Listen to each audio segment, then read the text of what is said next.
여러분 반갑습니다. 오늘은 이번 학기 마지막 종강 시간이 되겠습니다. 그동안 수고들 많이 하셨고요. 이번에 여러 교수님들을 통해서 주신 그 말씀들을 잘 마음에 새기고, 또 우리가 이제 여름을 맞이하기 때문에 참 좋은 그런 휴식 시간들이 되었으면 좋겠습니다. 그리고 이제 9월 새 학기가 시작될 때에는 6기 이제 새로운 학기가 시작될 텐데, 여러분들 기도하시고 또 많이 홍보도 부탁드립니다. 이 시간 계속 우리가 지난 시간에 했던 것처럼 우남 이승만 박사의 노래, 그리고 중수 박정희 대통령 노래 두 곡, 나의 조국 대한민국, 혁명의 불꽃처럼 듣고 시작하겠습니다. 함께 하겠습니다.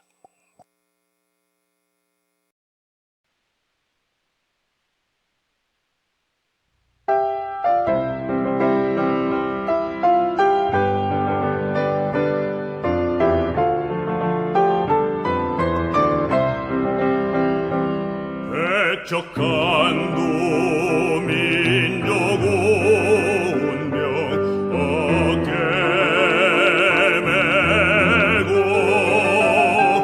열강들의 각축 속에 독립을 이뤘네. 자유민주 시장 경제 동맹을 맺고 맺어 튼튼한 국가 안보 평화를 이뤘네.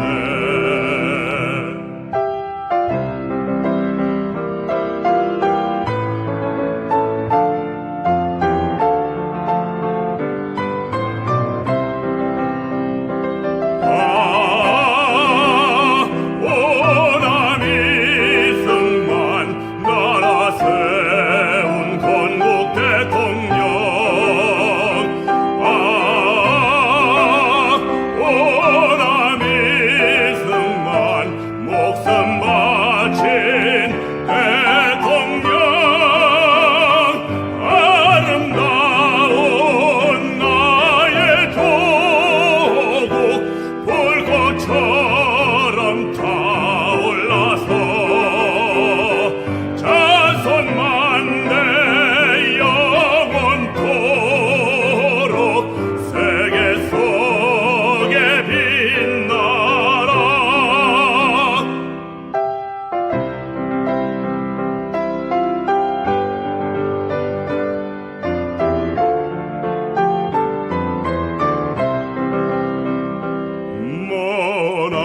머나먼 이국 땅에 찬란한 태양, 나라 사랑 님의 충정 어이 비할까. 영원 깃든 걸음마다 눈물 어리여도 이 한 몸 빛되리라. 등불이 되리라.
천천히 일어나서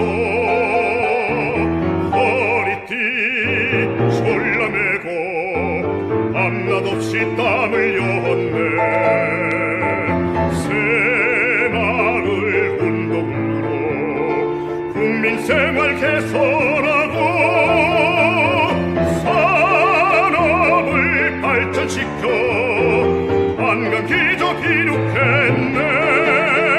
한평생을 조국 위해 목숨 바쳐 충성하고 역사 속에 보고 강경 찬란히 이룩했네. 오늘은 세계로 내일은 미래로 한겨레의 민족혼을 세계 속에 휘날려라.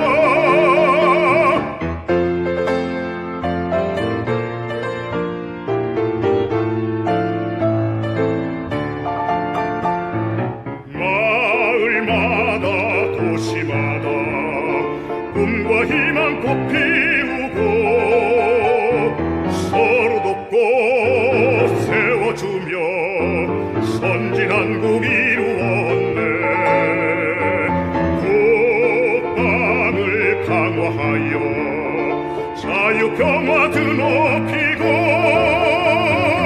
온 땅의 혁명의 뜻 불꽃처럼 펼치었네.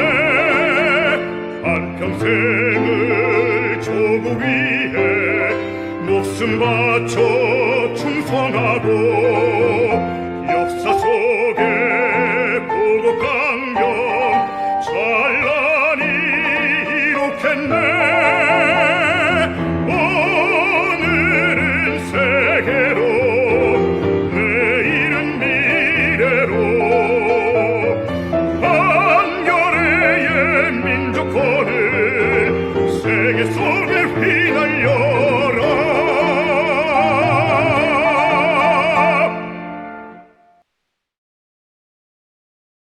예, 여러분 감사합니다. 이 시간에 그 시 두 편을 준비했습니다. 한 편은 지금 시국이 매우 혼란한 가운데 대한민국에 나아갈 길, 제가 세 번째 시리즈로 준비를 했고요. 다른 한 편은 이제 오늘이 제 5기 마지막 강의 시간이기 때문에 다음 시간에 한 학기를 돌아보며 시를 함께 낭송하도록 하겠습니다. 자, 그래서 오늘은 먼저 첫 시간에 대한민국에 나아갈 길 함께 낭송하고 시작하도록 하겠습니다. 대한민국에 나아갈 길. 2025년 6월 21일 지난 토요일입니다. 하지, 낮의 길이가 낮 시간이 가장 길다는 하지입니다. 폭염과 함께 시작된 장마. 계절 따라 피할 수 없다지만 그래도 무심한 소나기 주룩주룩 쉼 없이 아스팔트 위에 쏟아붓는다. 갑자기 넘치는 물살에 거리마다 감당 못할 하천 범람. 홍수를 방불하듯이 때로는 겁이 덜컥 난다. 그 과정에서 지난 세월 광화문 이승만 광장의 수천 수백만 애국 시민들 북풍에 폭염 몇 번이었던가. 하지만 아직 아무것도 이룬 것 없이 갈 길 먼 애국의 길, 이제 우리는 어찌 해야 하는지. 그렇다고 방관할 수 없는 국가적 대위기, 내치는 국민적 불신으로, 외치는 국제적 망신으로, 무엇보다도 부정선거와 적대 세력 간의 전 방위적 위협과 공작에 한숨과 탄식의 나날들. 주여 우리에게 하늘의 크신 은총 베푸소서. 우리 인도하소서. 기도하겠습니다. 하나님 아버지 감사합니다. 갑자기 시작된 장마로 기후 참 변화무쌍하지만 오늘도 이렇게 이 아침 화창한 날씨 주셔서 주 앞에 나와 강의하며 또 강의를 들으며 주님께서 우리 가운데 역사하신 그 놀라운 은혜와 사랑을 저희들이 경험하도록 도와주시니 감사합니다. 시시각각 주께서 우리에게 주시는 은혜를 경험하면서도 우리는 마치 메마른 심령처럼 또 사막처럼 감사할 것을 감사하지 아니하고 찬양할 때 찬양하지 아니하고 오직 내 자신의 이익과 욕망을 따라 살아갈 때가 많습니다. 걸어가신 아버지, 이 계절의 변화 속에 겨울이 가고 봄이 오고 또 봄이 지나 여름이 오듯이 우리의 마음속에 주님을 향한 그 은혜의 갈망 마음속에 축적되게 하시고 세월은 변해도 변함이 없는 주님의 사랑에 감사하는 저희들 되게 하여 주시옵소서. 무엇보다도 우리의 심령에 하늘의 은혜와 사랑으로 충만케 채우셔서 정말 주께서 말씀하신 것처럼 위의 것을 생각하며 땅의 것을 생각하지 않고 보물이 있는 곳에 내 마음도 있느니라 하신 말씀처럼 주님의 형상을 추구하고 장차 임할 하나님의 나라를 사모하며 살아갈 수 있도록 도와주옵소서. 때때로 우리가 직면한 현실을 보면 잠도 이룰 수 없습니다. 어디로 가야 되나 참 절망할 수밖에 없습니다. 하오나 주여 저희들 골고다 십자가의 마지막 죽음의 순간까지 아버지의 뜻을 추구하며 마지막 생명 하나 주께 아버지께 바친 것처럼 저희들도 마지막 순간까지 참고 인내하며 하나님의 뜻을 찾는 저희들 되게 해 주옵소서. 그리하여 주님이 그렇게 기도하신 것처럼 아버지의 뜻이 하늘에서 이루어진 것처럼 땅에서도 이루어지게 하여 주옵소서. 엊그제 시작한 이 5기 강의 이제 오늘 마지막 시간이 되었습니다. 그동안 함께한 모든 우리 학우들 어디에 있든지 지켜주시고 오늘 강의를 마치고 또 시험을 준비할 텐데 그 바쁜 일정 속에서도 하나님의 은혜에 잊지 않고 기어가는 저희들 되게 해 주옵소서. 지금까지 이룬 것이 없을지라도 주님께서 우리를 향하신 뜻이 더욱 숭고하고 크기 때문에 우리가 그 미래를 바라보고 힘차게 앞으로 전진해 가도록 도와주옵소서. 만약에 이스라엘 백성들에게 홍해뿐이었다면 그들에게 젖과 꿀이 흐르는 가나안의 축복이 있었겠습니까? 홍해를 건너고 또 요단을 건넌들 저희들에게 바랄 희망이 무엇이 있겠습니까? 마지막 가나안 땅을 정복하고 분배받고 그곳에서 영원토록 살아갈 하나님의 약속을 붙잡고 저희들이 이 순례길을 믿음으로 걸어갈 수 있도록 도와주옵소서.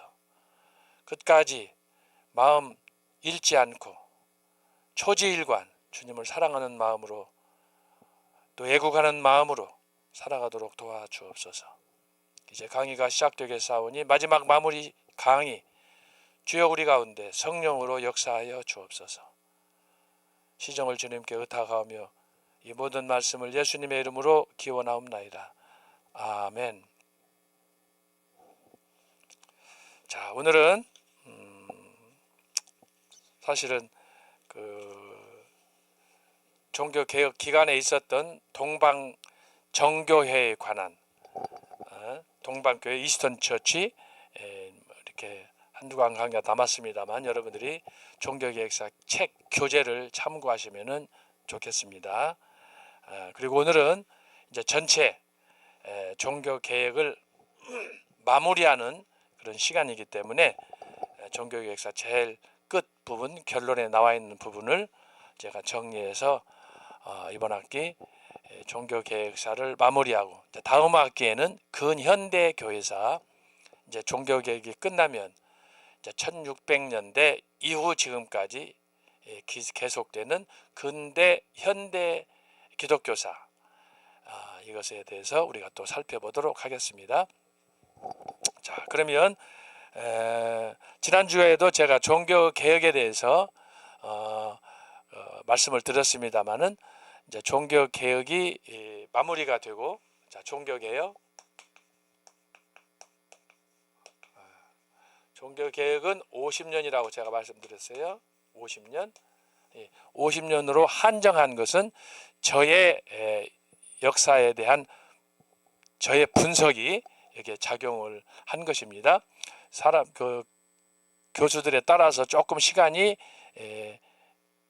이보다 더 늘어날 수 있습니다. 보통 한 100년에서 150년 정도 늘어날 수 있는데, 제가 이렇게 종교개혁을 50년으로 한정한 이유는 기독교사에서 이것을 다시 세분화할 수 있기 때문에 제가 이 정리 차원에서 그렇게 구분을 한 것입니다. 종교개혁이 50년, 1517년에서 1572년 72년이다 이렇게 했어요. 이것은 95개 항의문, 루터의 95개 항의문에서 1572년 종교개혁의 마지막 헌신했던 존 낙스가 사망한 해예요.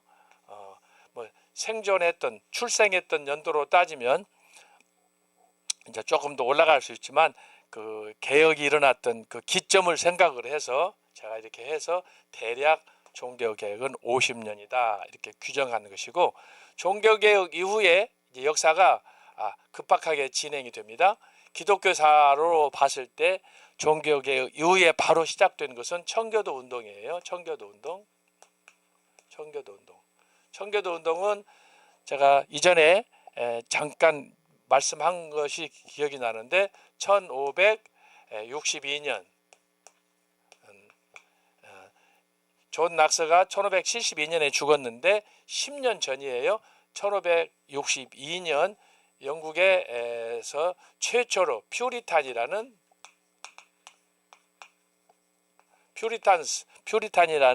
그 명칭이 등장합니다. 이전에는 청교도라는 그 용어 자체가 없었어요. 그래서 이 퓨리탄, 청교도들이 등장을 하는데, 이것과 관련해서는 다음 학기 제가 강의하겠지만, 제가 최초로 이 청교도에 관한 성경적 그 기원에 대해서, 이제 구약 시대나 신약 시대에 보면은 소위 그 정결하는 의식들이 이제 그 구약에 특히 성막에서 제사 드릴 때 등장하는데, 거기에서부터 이 기원이 시작되었습니다. 그런데 다른 자료들을 찾아봤더니 거의 그런 부분에 대해서 언급이 없어요. 그냥 청교도 하면 청교도만 언급을 했는데, 제가 이것을 청교도 운동의 그 기원을 성경적인 그 기초에 의해서 시작이 됐다라는 것을 제가 정리를 했습니다. 그런데 어쨌든 교회사적인 용어로서 최초의 등장은 1562년 영국에, 이 당시가 엘리자베스 여왕이에요. 엘리자베스 1세예요. 몇 년 전에 엘리자베스 2세가 사망했잖아요. 그런데 여기는 이제 엘리자베스 1세예요. 통치 기간은 1558년에서 1603년까지. 굉장히 당시로 보면은 오래 통치를 했어요. 오래 통치를 했습니다. 그래서 이 기간 동안에 청교도 퓨리탄 무브먼트가 시작이 됐는데, 이것은 이제 좀 설명하려면 시간이 많이 걸리는 건데, 이 엘리자베스 1세 같은 경우에는 그 신학적인 입장 자체가 중도 노선이었어요. 중도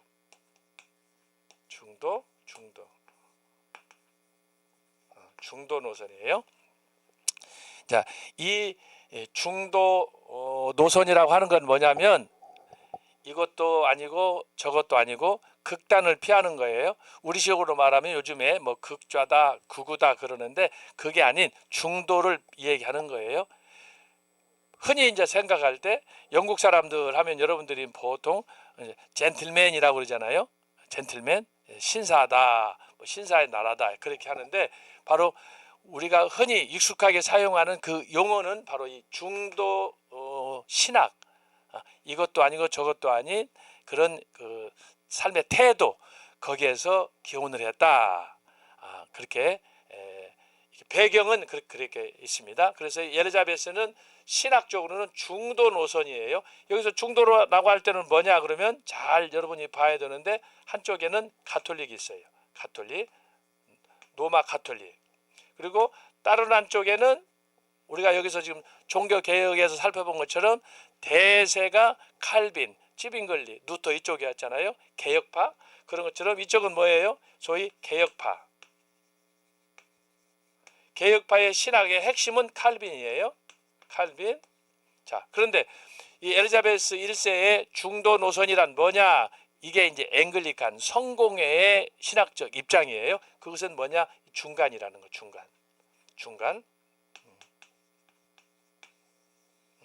그래서 바로 이 청교도 운동은 엄격하게 말하면 카톨릭과 개혁파의 중간 노선을 추구하는 건데 이거에 대해서 이제 엘리자베스하고 충돌을 하는 거예요. 충돌.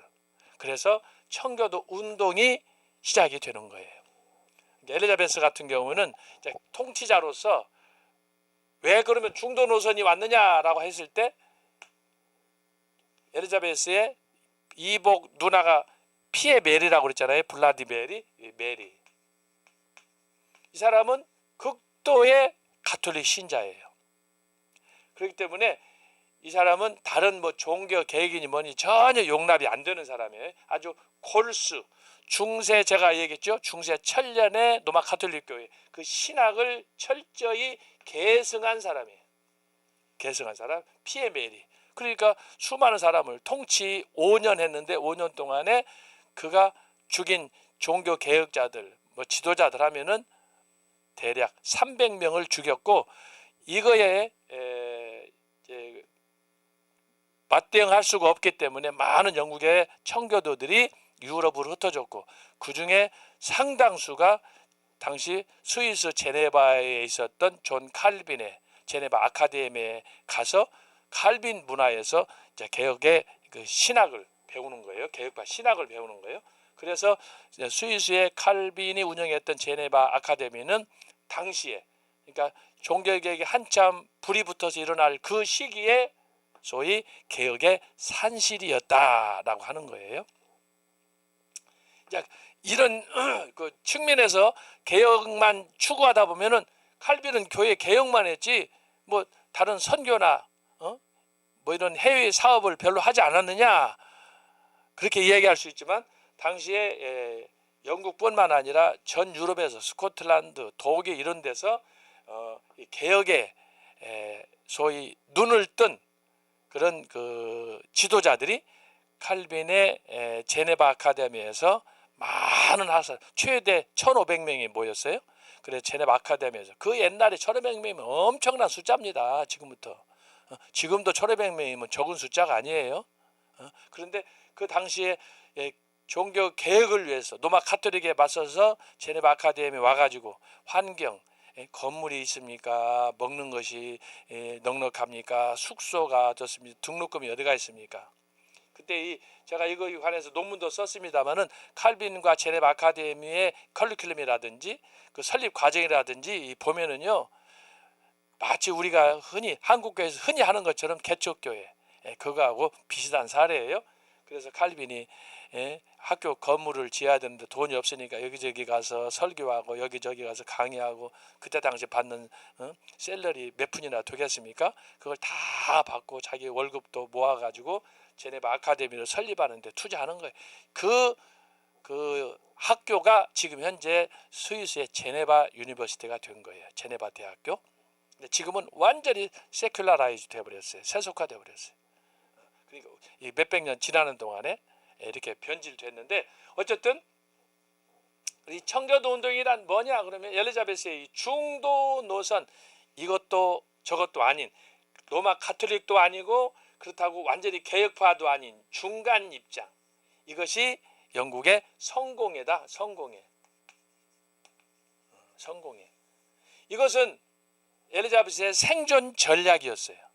극도로 가게 되면 메리 쪽으로 가니까 이것도 아니고, 그렇다고 칼빈 쪽으로 가면은 그것도 또 가톨릭의 그 신부들이, 가톨릭 교도들이 좋아하겠습니까? 그러니까 그 시대적 상황에 의해서 처세론이라고 볼 수 있죠. 그런 애매한 입장을 벌였는데, 바로 이 청교도 운동이 종교개혁 같은 시기에 오버랩이 되는 거죠. 그렇지만 시기적으로 봤을 때 이것을 구분해서 제가 청교도 운동으로 이렇게 따로 떼었고요.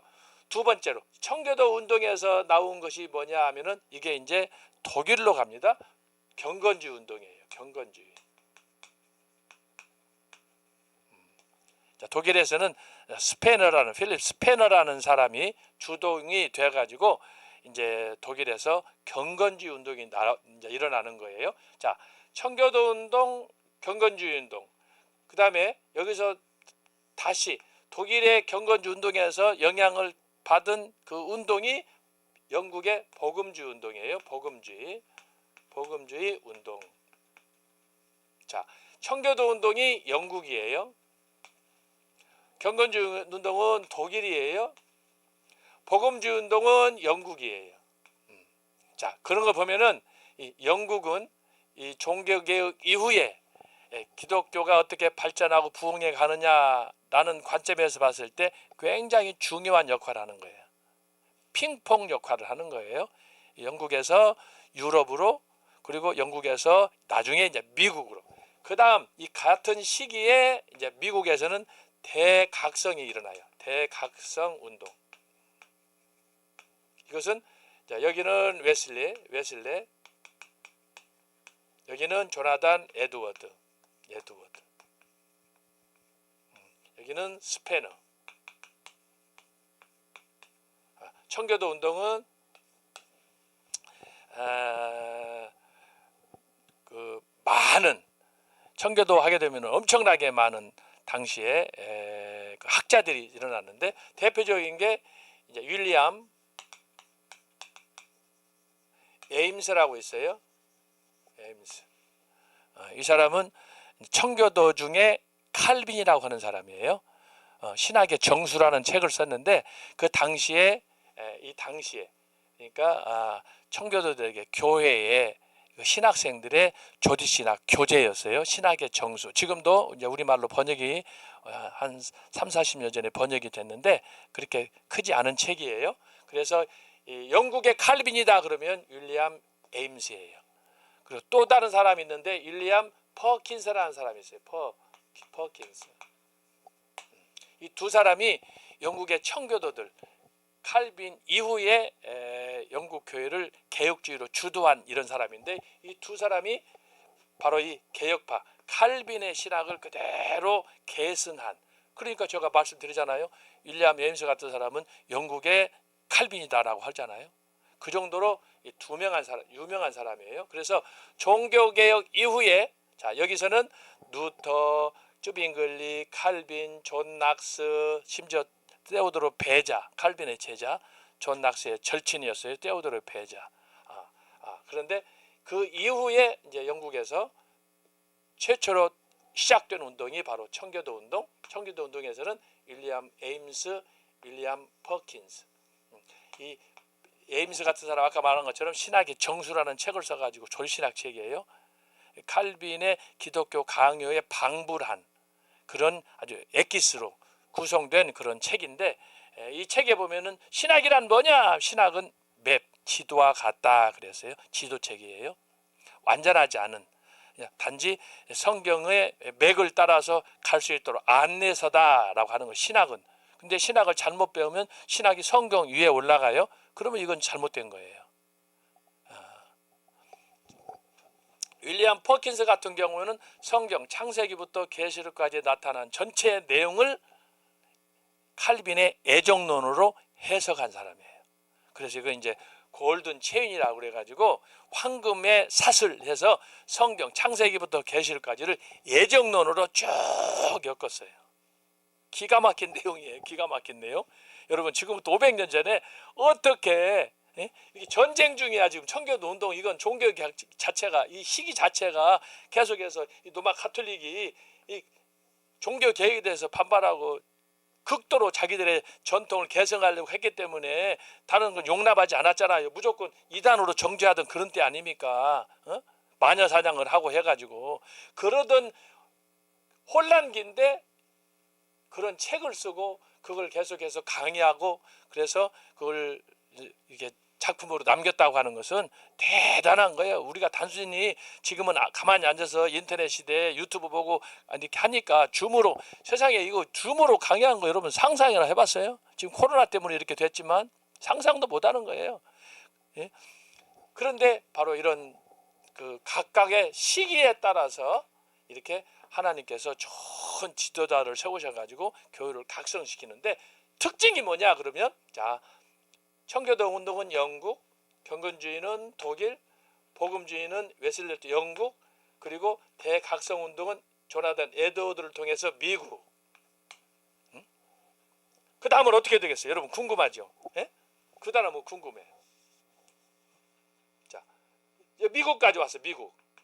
그러면 그 다음엔 어떻게 돼요? 그 다음이 이제 1885년 4월 5일. 자, 우리나라예요, 우리나라. 자, 에드워드는 1700년, 1800년 초까지 사는 사람인데, 자, 그 이후에 자, 우리나라에 100년이 지나서 우리나라에 소위 그 해외 선교, 우리나라에 이제 복음이 들어오는 거예요. 우리나라가 어디로 들어오느냐? 여러분, 영국이 아니고 독일이 아니고 청교도가 아니고 미국의 에드워드 이 그 대각성 부운동을 통해서 우리나라에 이제 복음이 들어오는 거예요. 이게 큰 흐름에서 종교 개혁 이후 진행된 복음의 확산, 복음의 전개 과정이다라고 하는 거예요. 그래서 여러분들이 이것을 이제 큰 그림에서 이해를 해야 됩니다. 그래서 오늘 우리가 할 것은 종교개혁이 50년 마무리 그리고 어떻게 종교개혁에서 이것을 가리켜서 근현대 교회야.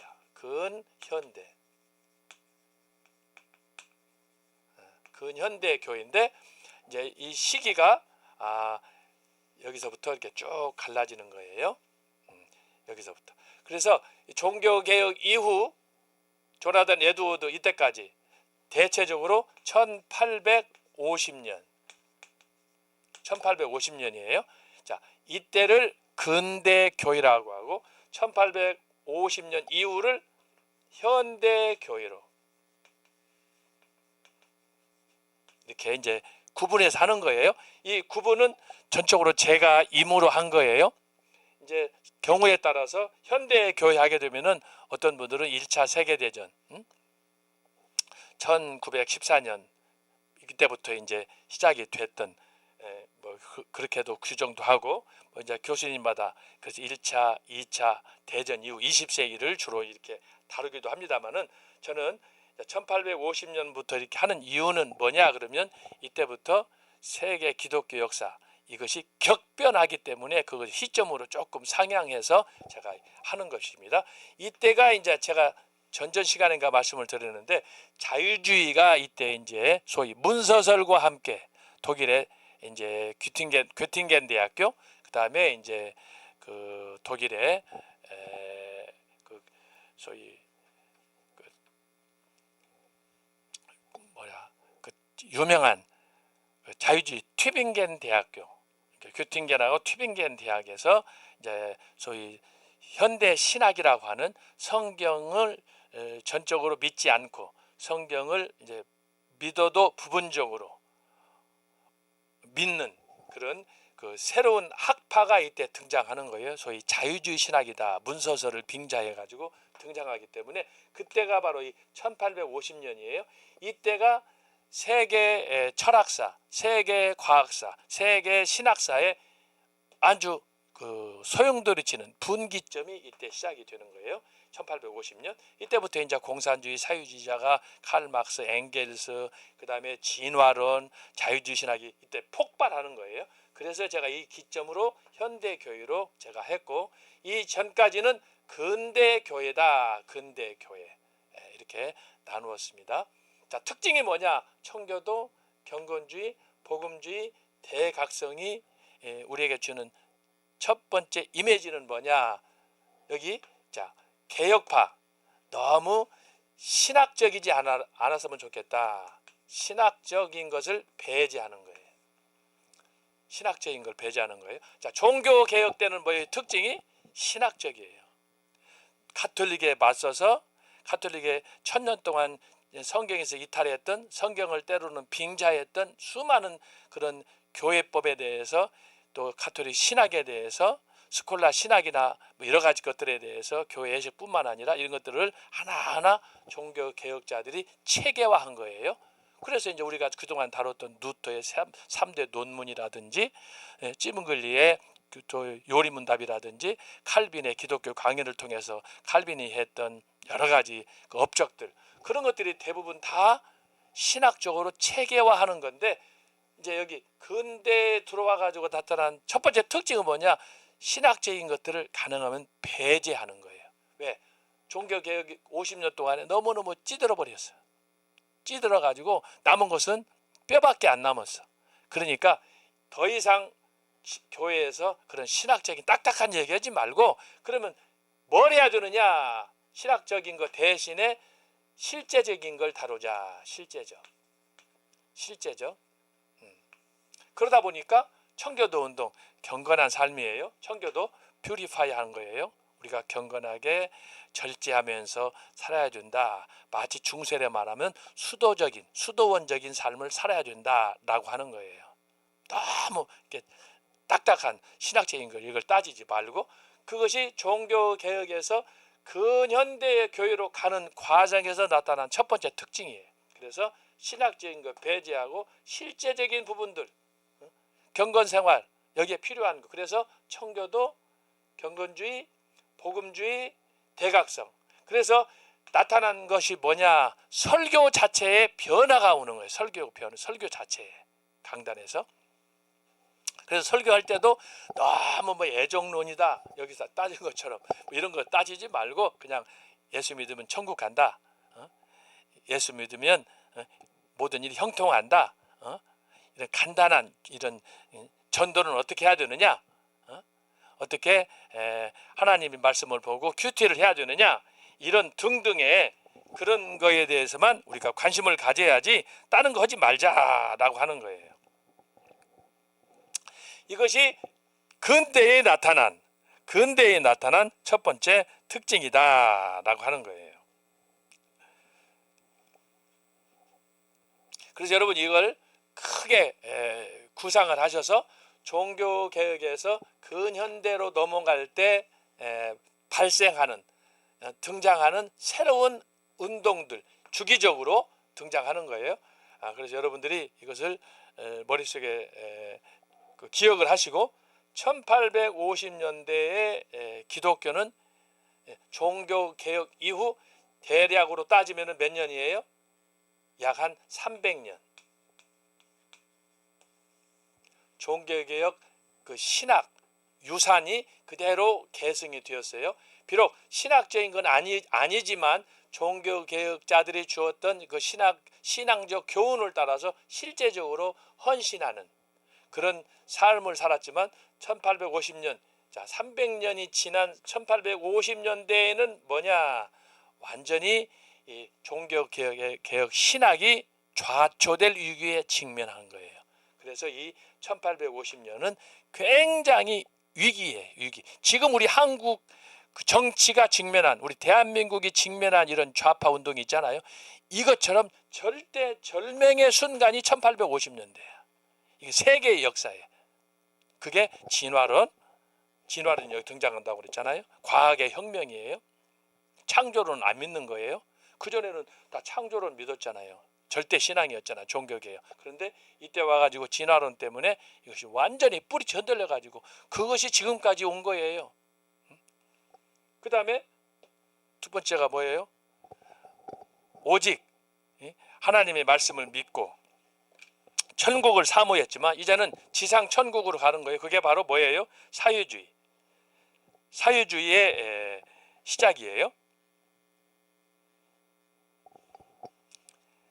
공산주의지, 공산주의. 그러니까 결국은 어떻게 돼요? 그게 이제 1850년 지나면서 결국은 1차 세계대전, 2차 세계대전, 냉전 체제가 오잖아요. 냉전 체제. 자유주의형, 공산주의형으로 갈라져 버리잖아요. 그래서 그 뿌리가 바로 이 1850년에 소위 칼 막스와 엥겔스의 공산주의 이론. 이것이 굉장히 중요한 시점이다. 이때 등장하는 것이 교회적으로는 소위 신자유주의가 등장해요. 자유주의, 사회복음주의가 등장하는 거예요. 그래서 이제 다음 학기 이제 제가 이것과 관련해서 자 여러분에게 이제 문서설이 뭐냐, 이것과 관련해서 문서설이란 현대 자유주의 신학의 핵심이에요. 핵심. 어떻게 하면 성경을 부정하느냐, 여기에 초점이 맞춰지. 신앙이 아니에요. 이것은 학문적으로 규명하려고 하는 거지만, 여러분 학문이라는 게 성경을 부정하면서 그 바른 신앙이 형성이 되겠습니까? 그래서 이것은 결국은 사탄의 얼굴을 한 늑대, 이리의 모습으로 교회 안에 침투했는데, 이것이 오늘 자유주의, 이 영향이 지금 한국 교회 심각한 영향을 미쳐가지고 목사가 하나님을 믿고 하나님 말씀을 설교한다 하면서도 이율 배반적으로 동성연애를 주장하는 거예요. 좌파드 신학으로. 이게 지금 그런 상황이에요. 딱 지금 시기적으로 따져보면 1850년대 세계 기독교가 직면했던 그 상황이 그대로 지금 한국 교회에 재현됐어요. 안토니오 그람시를 통해서 지금 교회 안에 침투했어요. 이때가 그때. 그래서 제가 이것을 시기적으로 종교개혁, 근대, 현대를 이렇게 1850년대를 기점으로 해서 나누었습니다. 나중에 제가 구체적인 설명을 드리겠습니다. 자, 그러면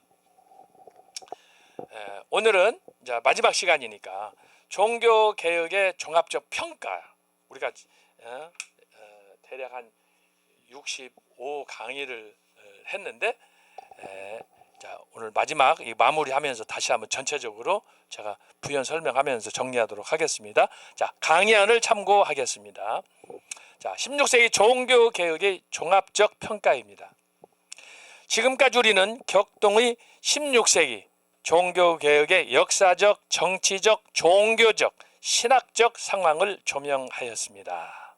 자, 여러분 정리가 되는지 모르겠습니다. 제가 반복적으로 강조해서 여러분한테 이걸 다양하게 설명을 드렸어요. 자, 역사적, 정치적, 종교적, 신학적. 여기서 제일 중요한 게 뭐냐? 우리는 기독교사잖아요. 여기에서 제일 중요한 거 다 중요해요. 역사, 정치, 종교. 그런데 가장 중요한 것이 신학적 평가예요. 신학적 평가. 지금 제가 하는 얘기가 그 얘기예요. 종교 개혁자들에게 최대 이슈는 뭐냐? 로마 가톨릭의 전통 신학을 부정하고 새롭게 신학의 틀을 세워지는 거예요. 그 신학의 틀, 교과서 한 권을 정하라. 그게 바로 존 칼빈의 기독교 강요다라고 하는 거예요. 굉장히 중요한 내용입니다. 자, 한마디로 종교개혁은 종교적, 신학적으로 중세 가톨릭 교회의 종말을 의미했습니다. 그래서 제가 강조했던 게 뭐예요? 여러분, 강조했던 것이 뭐예요? 중세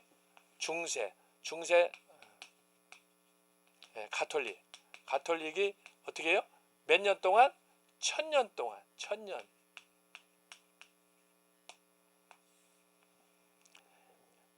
이것은 제가 이미 초대교회의 세 가지 역사 구분법에 의해 설명을 드렸어요.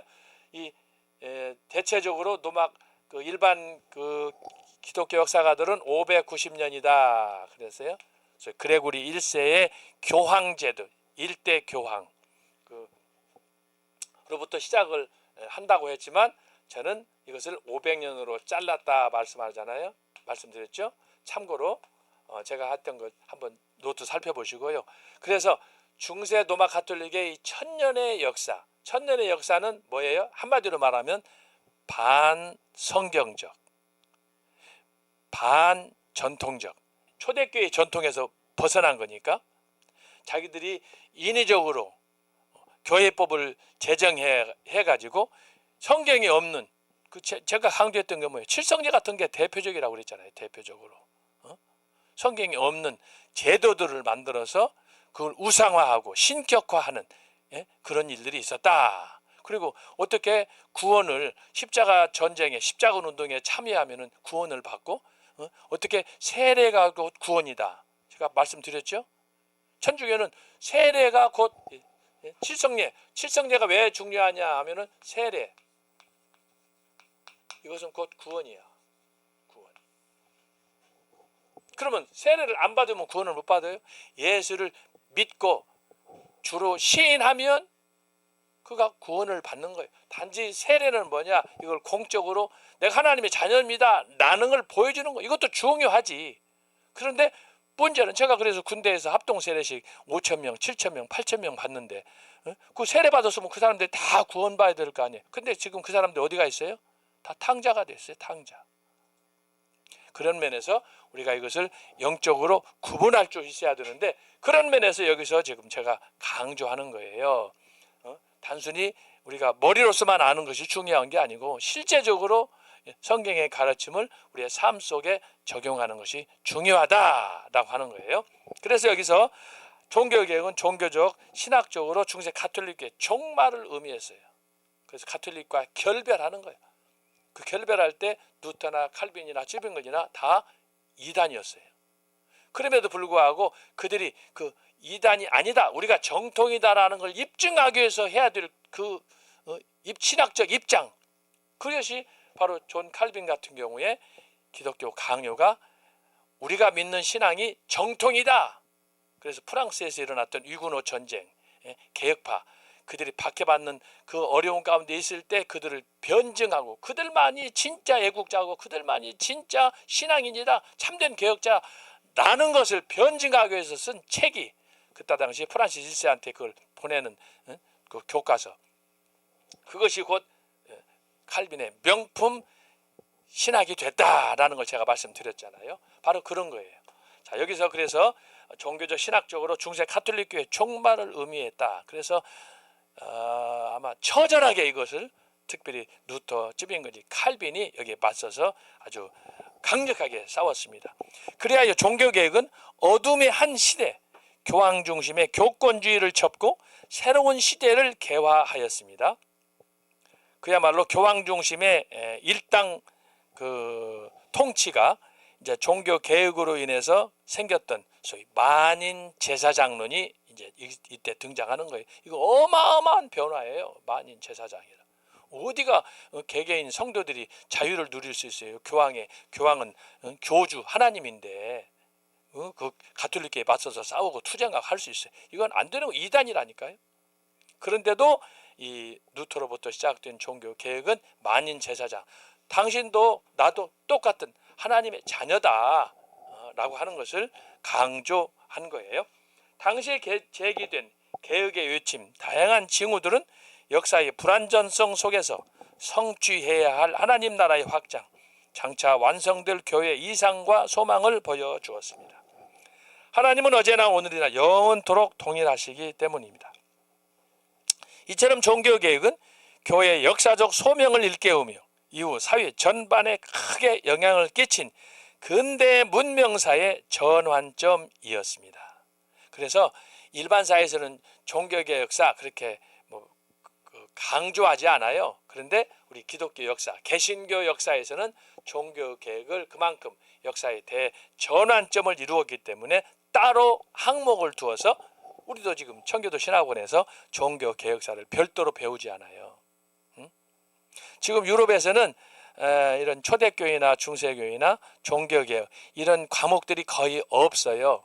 이것을 통폐합시켜가지고 그냥 기독교사 1, 2, 3 이렇게 해서 가르치고, 또 거기는 이제 영국 같은 경우는 보통 학기가 3학기로 되는데 3학기 중에 12주면 그 중에 한 10주 정도 이걸 나눠서 이제 봄, 겨울, 그 그다음에 봄, 가을 이게 세 번으로 나눠서 하지 않아요?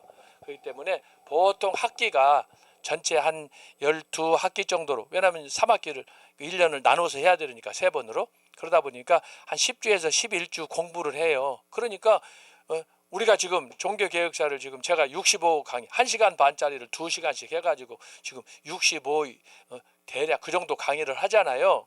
그러니까 이건 엄청난 양인 거야. 근데 이제 한 10주 11주 공부하는 동안에 영국에서는 뭐냐, 다 이제 학생들한테 호목 숙제를 줘가지고 네가 읽어오게 하고 교수들은 짧게 몇 마디만 하고 지나가는 거예요. 그 대신에 이제 학생들이 공부할 양이 많아지 책을 읽을 거리가 엄청나게 많죠.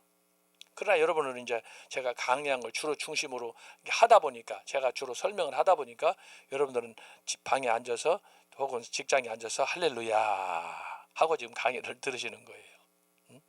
그러니까 영국 같은 경우, 뭐 미국도 마찬가지겠지만 학기 중에 어떤 초대교회다 중세교회다 주제가 주어지면은요, 교수는 강의 짧게 하고 지나가는 거야. 나머지는 뭐 하냐, 그 내용에 따라서 학생들 스스로 공부해가지고 시험 볼 때는 3시간씩 봐. 시험 볼 때 죽어나는 거예요. 그건 이제 스스로. 그러니까 그런 면에서 이제 영국이나 미국의 이런 독일이나 이런 학교의 공부가 학생들의 자발적인 능력, 공부할 수 있도록 이걸 훈련하기 때문에 학생들이 대학에 들어갈 때는 잘 몰라도 대학을 졸업할 때는 이제 전문가가 되어서 나오는 거예요. 우리는 고등학교 들어갈 때까지는 전문가가 돼. 대입시 보면은 대단하잖아요. 그런데 대학교 가면은 이제 그 우수했던 머리들이 죽는 거라. 왜? 너무 그 교수들이 주입식으로 하기 때문에. 그러나 영국이나 유럽에서는 창의적으로 교수가 잡게 강의만 하고 스스로 공부할 수 있도록 하기 때문에 나중에는 역전이 되는 거예요.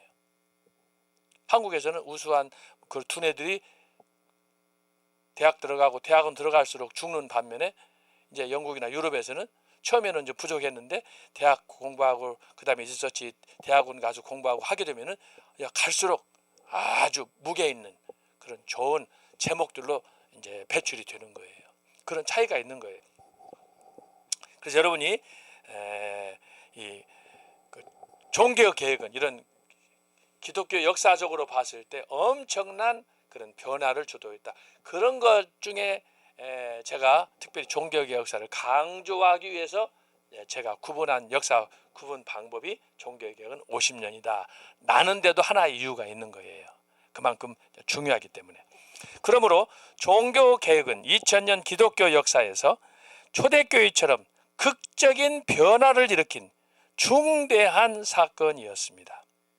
대부분의 개혁자들이 그렇지만 특별히 칼빈은 개혁의 방향을 확실히 설정하고 하나님의 주권과 섭리 속에서 개혁을 진행하였습니다.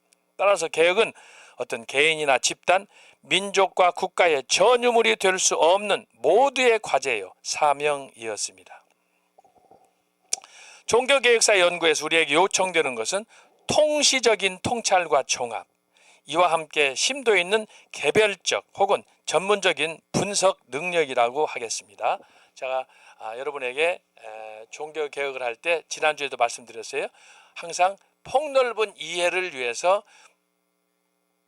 무지개 시계, 그 다양한 안목을 키워라 제가 말씀드렸잖아요. 무지개, 레인보우 스타일로. 그 다음에 umbrella, 우산처럼 이렇게 종교개혁이 다양하게 컬러풀하게 펼쳐진 그 모습을 여러분들이 봐라. 그것이 지난 학기, 이번 학기 우리가 배웠던 종교개혁의 내용이에요. 핵심적인 내용이에요. 그래서 그것을 위해서 중세에 나타났던 그 말기적인 현상, 그 종교개혁이 일어났던 당시의 역사적인 상황, 그래서 아까 제가 말씀한 것처럼 역사적, 정치적, 종교적, 신학적 이것들이 함께 이렇게 통합돼서 종교개혁은 핵심적으로는 그래서 신학적인 그 어떤 유산을 결정하는 학문적인 결정체를 집대성하는 그런 그 계기를 만들었다. 그런데 그것이 이제 종교개혁이 지나서 그 다음 세대로 갈 때 근대로 가면서 청교도, 경건주의, 복음주의, 대각성으로 가면서 신학적인 것보다는 실제적인 부분의 개혁이 요청되었다라고 하는 거예요. 자, 왜냐하면 종교개혁은 다양성과 통일성, 유기성과 독특성을 역동적으로 보여주기 때문입니다. 자, 그래서 여러분이 칼빈을 볼 때 칼빈의 신학적인 색깔을 봐야 되고, 루터를 볼 때 왜 루터가 거기에 머무를 수밖에 없었느냐, 루터의 한계가 뭐냐 라는 것을 여기서 볼 수 있어야 돼요. 그럼에도 불구하고 루터가 준 장점이 뭐고, 또 칼빈이 준 장점이 뭐고, 또 쯔빙글리가 준 장점이 뭐고, 그리고 이제 이것과 관련해서는 로마 가톨릭 교회에서는 트렌트 종교 개혁을 했다는데 로마 가톨릭 교회는 또 뭐냐, 이걸 우리가 보는 거예요. 그래서 전체적인 그림을 통해서 여러분이 우리가 학문적으로 잘 판단할 수 있는 그 지혜를 얻어야 된다라는 것입니다. 종교개혁은 수도사 루터에 의해 일순간 폭발적으로 전개되었지만 그것이 발전, 확대, 정착되는 과정에서 매우 다양한 결과를 낳게 되었습니다. 그렇죠?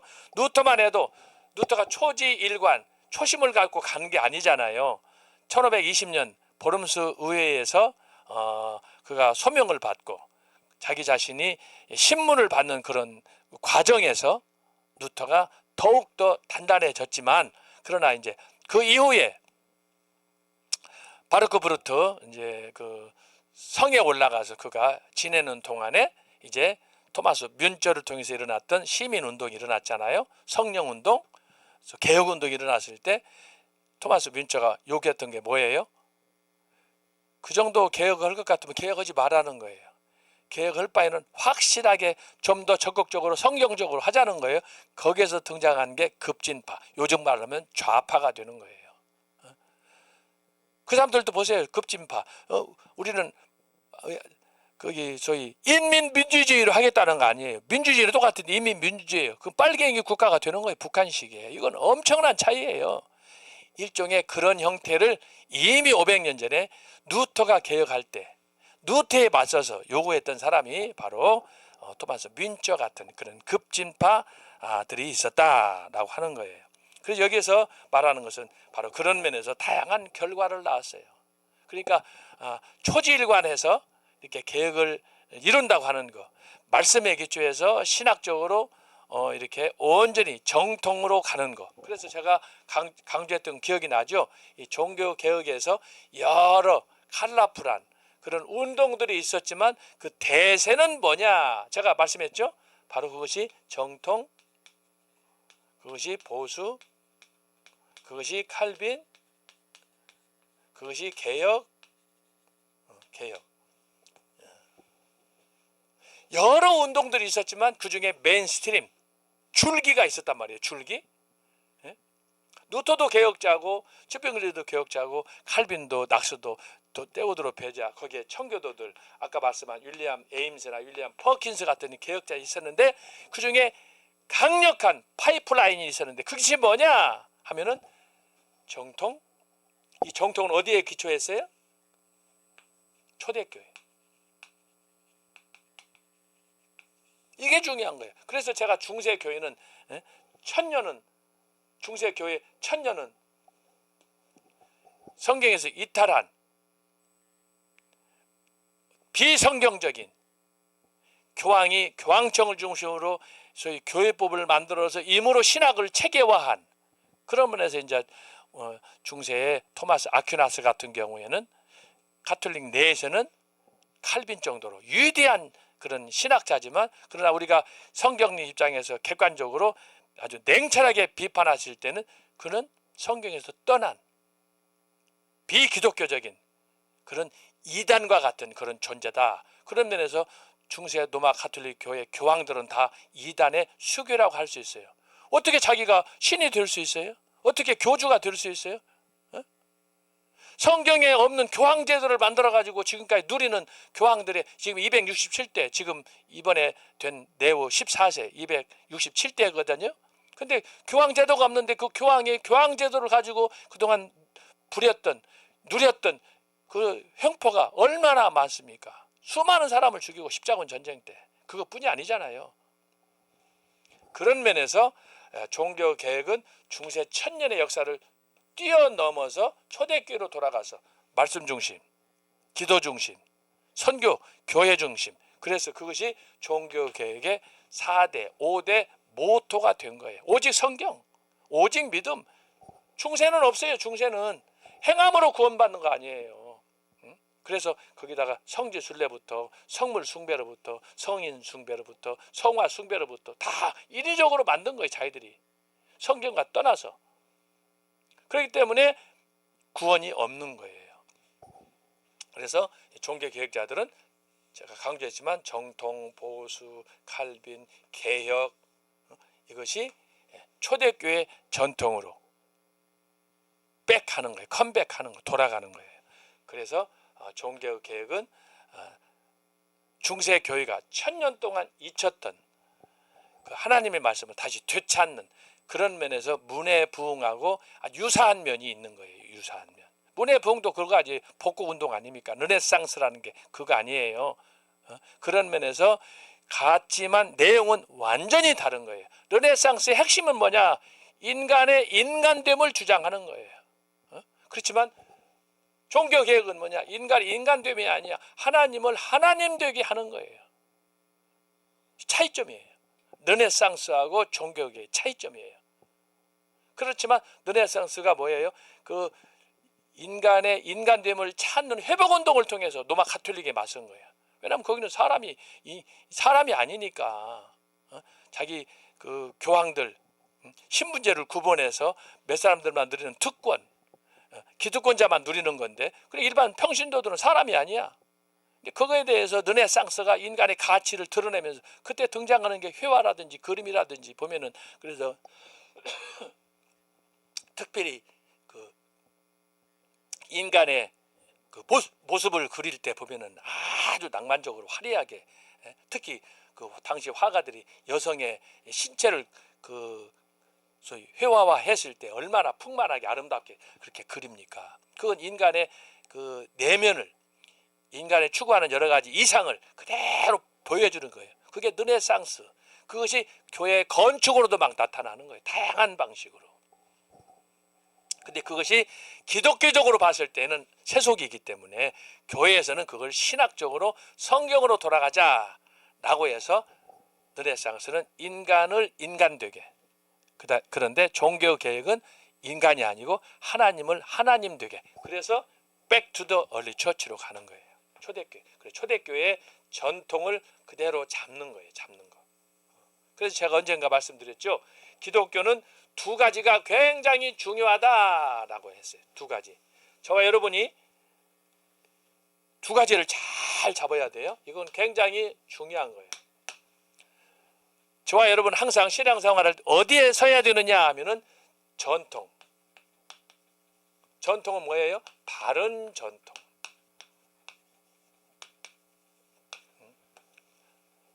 트루 옥소독시. 바른 전통에 여러분이 딱 서야 돼요. 이 바른 전통에 서는 게 너무너무 어려워요. 너무너무 어려워요. 자, 예를 들어요. 예수님 당시도 그랬지만 구약 시대도 마찬가지예요. 이 사람 유태인들의 유대주의, 유대교, 이스라엘 사람들이 추구하는 전통의 핵심이 뭐냐 하면은 아브라함이에요. 아브라함이에요. 아브라함 하게 되면 뭘로 이걸 상징할 수 있느냐? 할례예요. 할례. 할례와 아브라함, 이것이 예수님 시대까지 몇천 년 동안 계승돼 있어요. 지금도 마찬가지야. 정통 유대인들에게는 이 아브라함의 뿌리라고 하는 것은 할례 제도를 통해서 나타나고, 그것이 지금도 안식일 제도라고 토요일마다 안식일 예배를 드리잖아요. 이 두 가지가 그들한테는 필수적인 거예요. 이게 전통이에요. 그런데 이 전통이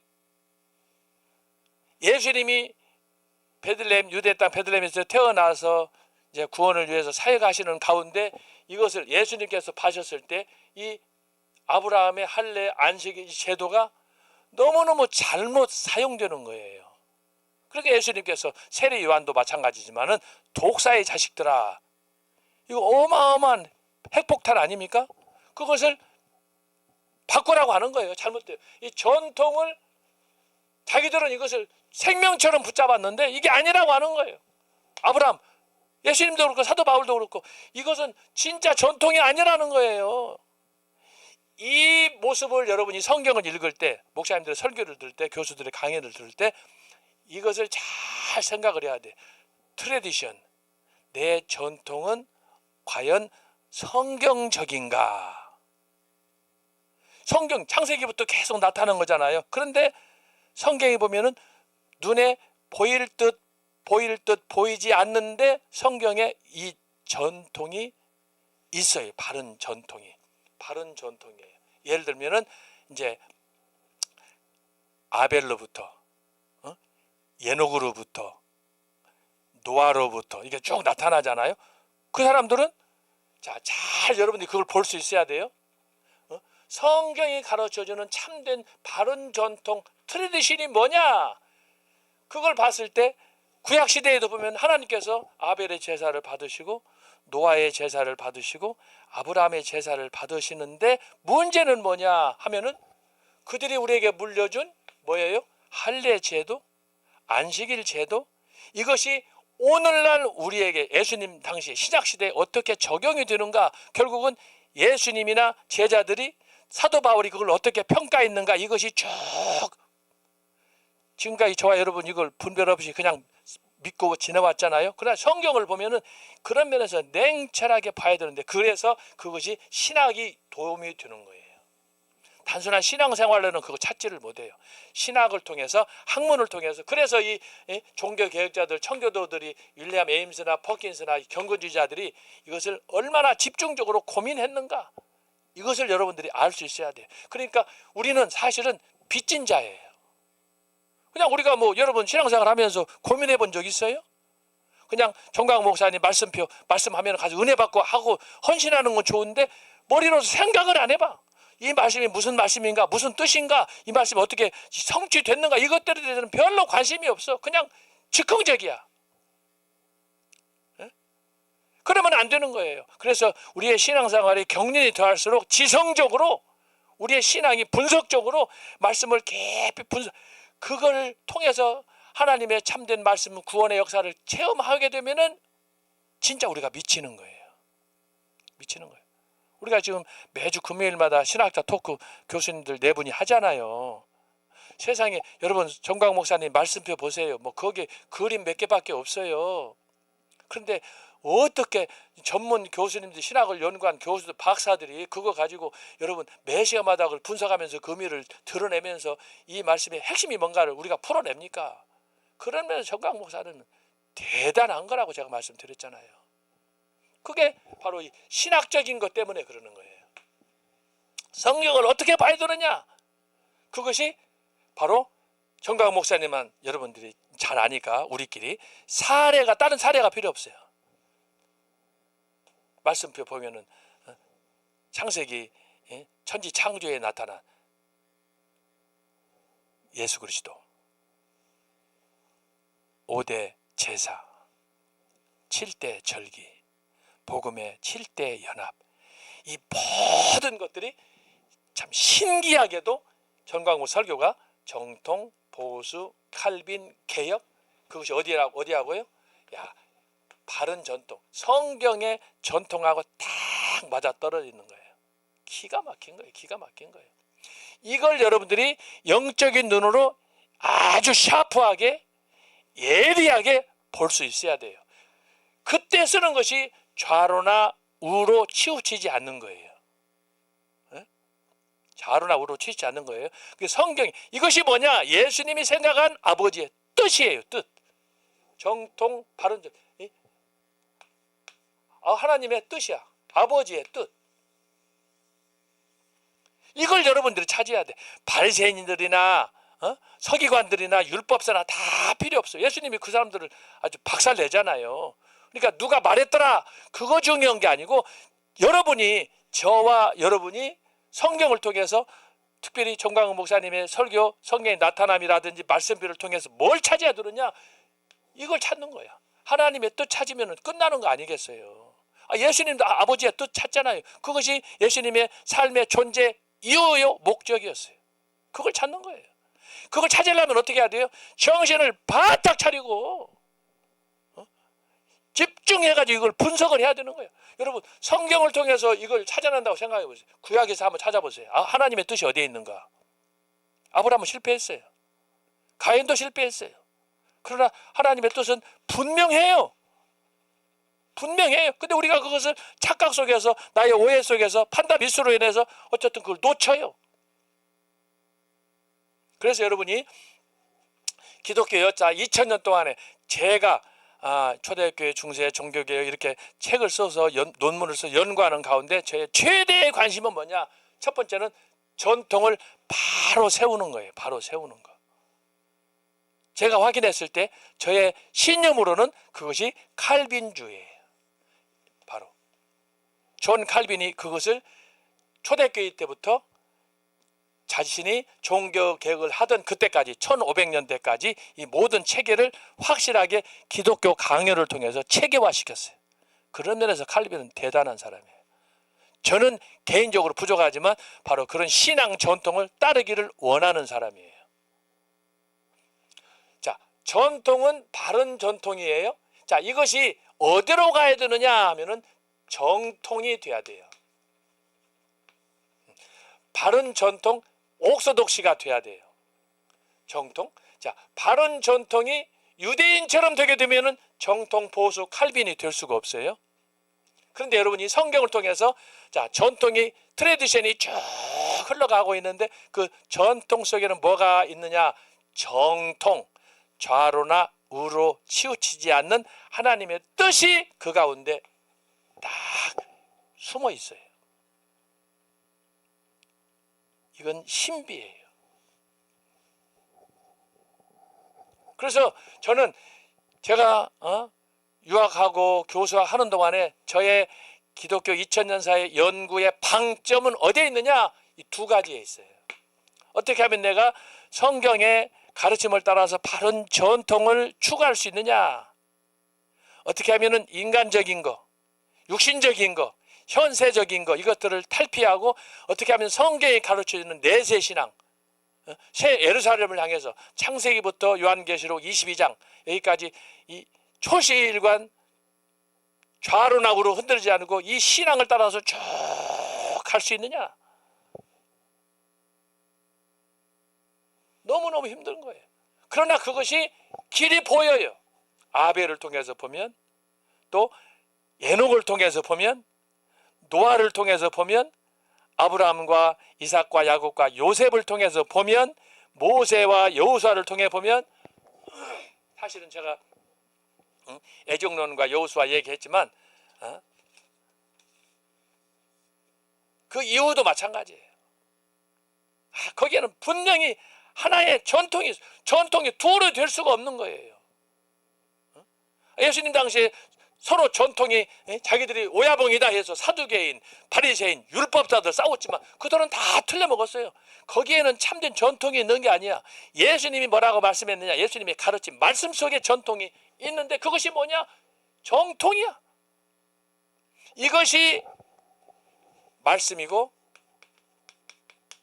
이것이 복음이야. 복음. 여기에 생명이 있고 구원이 있는 거예요. 다른 데는 없어요.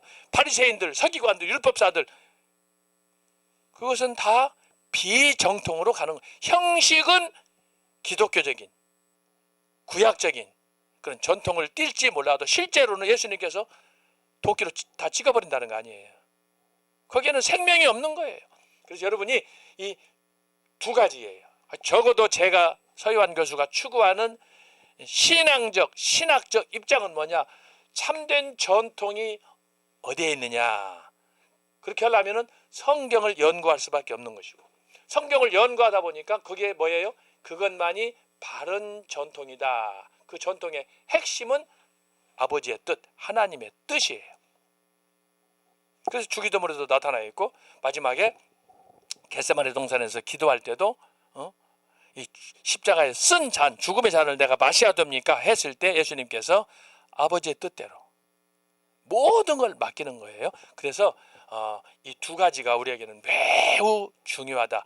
그런 면에서 우리가 기독교 역사를 배울 때 초대, 중세, 종교계, 근현대를 배울 때 항상 뭘 생각해야 되느냐. 전통에 중요한 것은 뿌리가 중요한 거예요. 뿌리, 기초, 뿌리, 기초. 그렇지 않아요?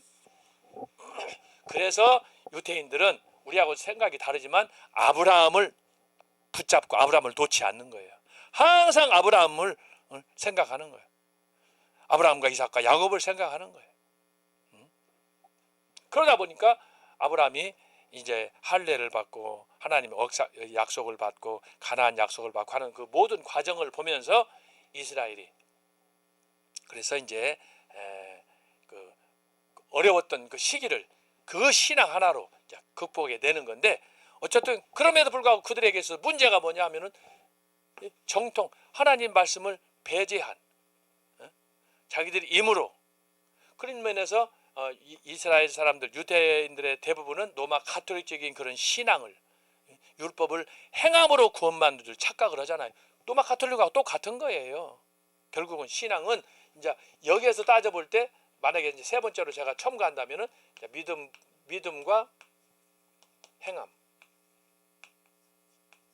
행함이 실제 생활 속에 나타나야 되는 거예요.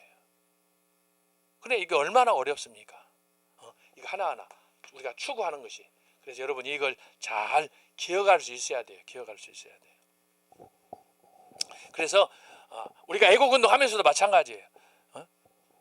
우리가 부족하지만 광화문에서 애국운동을 지금 수년 동안 해오고 지금도 이제 좀 축소되기는 했지만 지금 매일 지금 광화문에서 하고 있어요. 동아하고 또 건너편에 교보 앞에서도 지금 시국이 너무 어렵다 보니까 하고 있는데, 그런 걸 할 때 저와 여러분이 어떤 정신으로 합니까? 다른 뭐 복잡한 생각 가지고 하지 않잖아요. 나라가 위급하다. 나라가 이대로 가면 안 된다. 회복할 수 있는 방법은 복음으로, 말씀으로 받고 밖에 우리가 나라를 바로 세워야 된다. 그런 거 아니에요. 그러니까 결국은 이것밖에 없는 거예요. 이것밖에 없는 거예요. 그래서 여러분이 특별히 이것을 잘 기억해서, 제가 이걸 지금 강조하는 이유는 뭐냐? 오늘 하루를 살더라도 여러분이 생각하는 것이, 여러분의 사고가, 여러분의 행동이 흔들리지 말고 하나님의 뜻, 아버지의 뜻이 하늘에서 이루어진 것처럼 땅에서도 이루어지이다. 이 뜻을 찾아가는 거예요. 여기에 참된 전통이 있고 여기에 참된 정통이 있어요. 이것을 쉽게 우리가 묶어서 정리할 때 존 칼빈의 기독교 강요, 그래서 칼빈 신학을 얘기하는 거예요. 자, 그 다음에 보겠어요.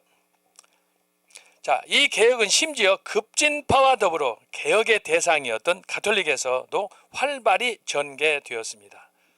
자, 개혁이 다양하게 보라 그랬는데 개혁의 양 날개를 얘기하는 거예요.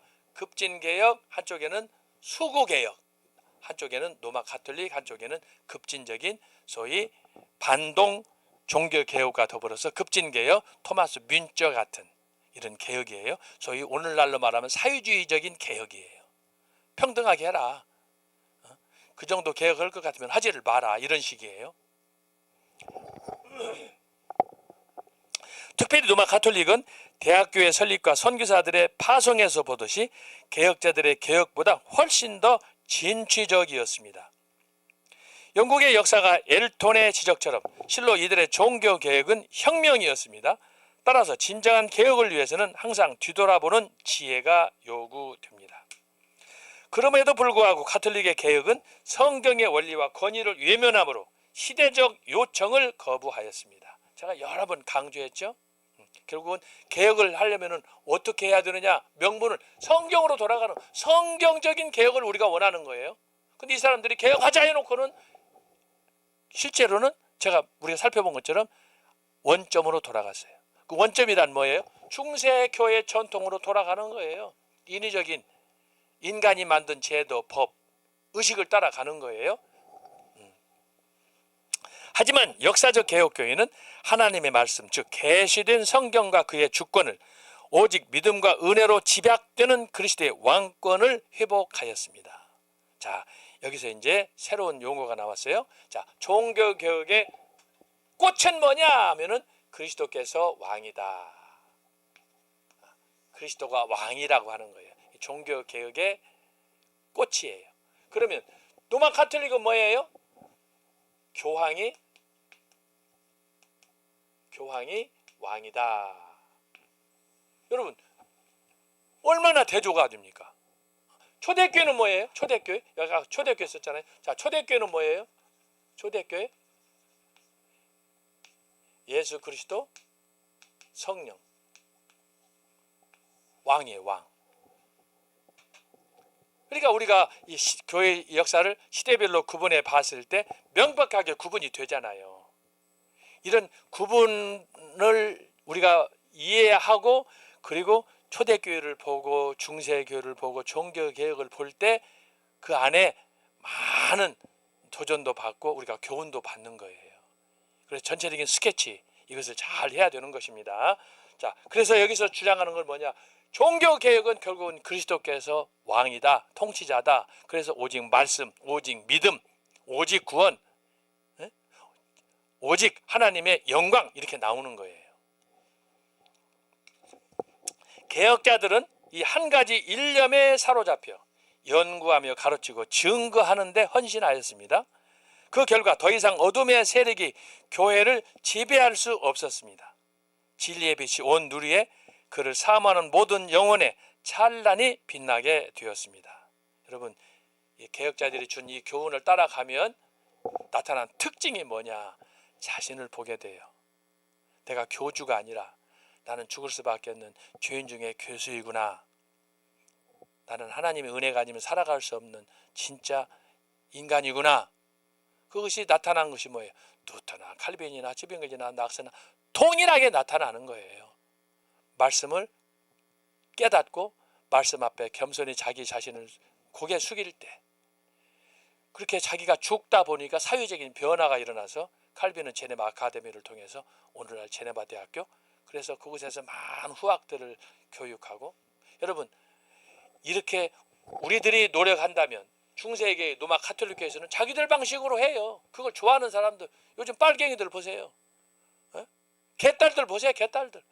여러분 우리가 봤을 때는 상식적으로 이해가 됩니까? 안 되는데 그놈들이 지들끼리 봤을 때는 그것이 최상이라고 생각하는 거야. 그러니까 미치는 거예요 이게. 그래서 바른 신앙의 기초 바른 신학 성경에 기초한 신학이 그래서 중요한 거예요. 기초가 잘못되기 때문에 뿌리가 잘못되기 때문에 안 되는 거예요. 안 되는 거예요.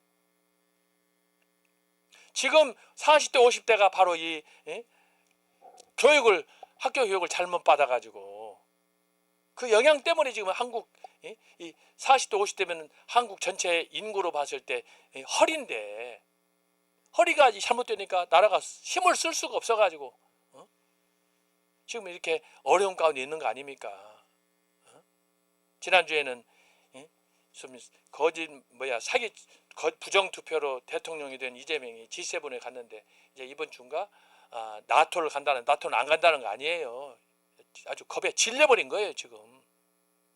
중요한 건 이번 목요일 날 이번 주 목요일입니다. 우리나라는 6월 25일 6.25인데 미국으로는 6월 26일이에요. 우리나라 시간은 26일 오전 11시에 미국의 트럼프 대통령이 특별 아마 선언 그것이 아마 발표될 모양이에요. 트럼프 대통령이 여러 가지 이란 전쟁, 이스라엘 전쟁 등등 아마 하는데 거기에 한국의 부정 선거도 지금 내용이 포함돼서 아마 발표가 있는 줄 알아요. 전 세계로 지금 생중계되면 지금 세계가 발칵 뒤집어질 것 같습니다. 여기에 지금 우리 한국의 부정 선거 6월 3일 부정 선거도 거기에 지금 포커스가 맞춰져 있어요. 여러분 참고하시기 바랍니다. 목요일 날입니다. 우리나라 그리고 이제 그걸 최초로 공개했던 그 모 박사가 이제 6월 25일 날 저녁 과천에 선거관리 사무실 있는 그 현장에서 지금 한 5만 명 지금 계속해서 지금 광고합니다만은 그곳에서 밤 새워서 온라이트 하면서 서버가 운동 그걸 진행할 모양이에요. 부정선거 밝히기 위해서. 근데 같은 시간에 이제 미국에서는 트럼프 대통령이 아마 백악관에서 발표할 것 같습니다. 여러분 그렇습니다. 똑같은 나라 사랑인데 좌파들의 방식을 보세요. 그 사람들은 꽃갱이 들고 나와요. 트랙터 들고 타고 막 올라와요. 무자비하게 막 이렇게 막 행세를 합니다. 그러나 우리는 어떻습니까? 우리는 손에 가진 거 아무것도 없어요. 그냥 애국운동 광화문에 나와서 찬양하면서 강연 들으면서 기도하면서 이거예요. 방식이 전혀 다르잖아요. 근데 그들은 우리는 우리 싫어한다고 하지만 그들이 우리를 봤을 때는 이해가 안 되지만 또 우리가 그들을 봤을 때 이해가 됩니까? 안 되잖아요. 그래서 뿌리, 기초가 아주 중요한 거예요. 중요한 거예요. 여러분이 그걸 기억하시면 좋겠습니다. 그래서 종교개혁은 그동안에 1000년 동안 이렇게 어둠의 장막에 가려져 있던 인본주의 신학, 그런 면에서 가톨릭이나 불교나 다른 유교나 이슬람이나 다 똑같은 거예요. 하나님 말씀, 계시의 말씀, 성령의 능력으로 영감된 계시의 말씀, 하나님의 말씀, 구원의 말씀, 생명의 말씀, 이 말씀을 떠난 모든 종교는 다 사실은 똑같아요. 근데 이것을 종교 다원주의자들이 WCC에서는 어떤 종교도 다 좋다. 이거 믿어도 좋고 저것도 믿어도 좋다. WCC가 그런 거 아니에요. 그러면은 폭삭 망하는 거예요. 그런데 그런 수많은 도전 속에서 수많은 교단이 있고 수많은 교파들이 있는 가운데서 여러분, 자, 초대교회, 정통, 보수, 칼빈, 개혁, 이것만이 사람을 살리는 정통, 말씀, 복음, 생명 구원으로 가는 거예요. 그러니까 사도 바울도 그러잖아요. 복음이 여기 있다 저기 있다 해가지고 그걸 다 가서 귀동냥하고 듣고 할 필요가 없는 거예요. 대부분 다 죽은 그런 복음이니까, 생명이 없는 거니까. 그래서 사도 바울이 갈라디아 2장 20절에도 그래서 그걸 강조하는 거 아니에요. 십자가의 신앙을 강조하는 거 아닙니까?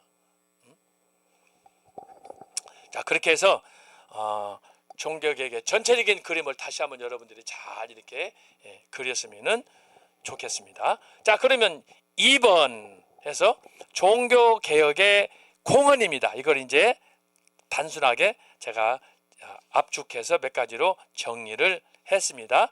자, 살펴보기 전에 한 10분 커피 타임 갖고 우리가 시작하도록 하겠습니다. 여러분 커피 한잔 하시고 아까 준비한 마지막 시, 이번 학기를 마치면서 제가 시를 준비했는데, 자, 시 낭송하고 시작하도록 하겠습니다. 자, 커피 한잔 하시겠습니다.